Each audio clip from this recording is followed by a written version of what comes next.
Ce sont des affirmations, premièrement, du commandant Alexandre Tarnavski, le commandant du secteur militaire de Tavria, qui affirme que la Russie aurait utilisé des armes chimiques le 6 août contre l'armée ukrainienne dans le secteur de Novodanilivka, c'est dans la région de Zaporizhia. Il y aurait eu 2 salves de roquettes lancées, de 2 buts lancés contre les troupes ukrainiennes qui contenaient un élément chimique, alors supposément une substance chimique qui s'appelle chloropysrine, qui a été développée par les forces russes, par la Russie, pour l'utiliser comme un gaz lacrymogène, un gaz chimique dans les tranchées de la Première Guerre mondiale. Sauf que la Russie, eh bien, elle a signé la convention contre l'utilisation des armes chimiques en 1993, donc elle n'est supposée ni posséder, ni développer, et encore moins utiliser de telles armes sur le champ de bataille. C'est interdit par les conventions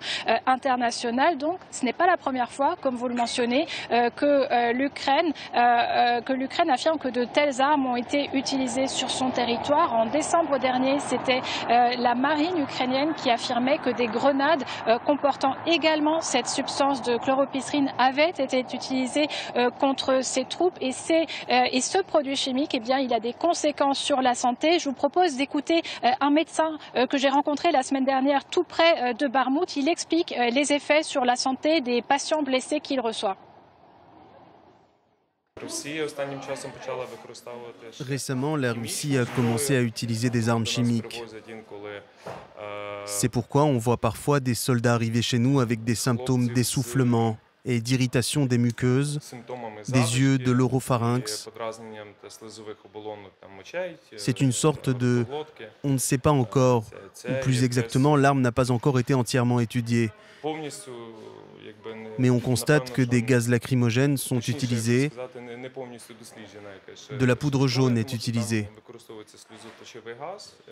En tout cas, nous n'avons pas encore déterminé de quoi il s'agit, de quel type d'arme il s'agit.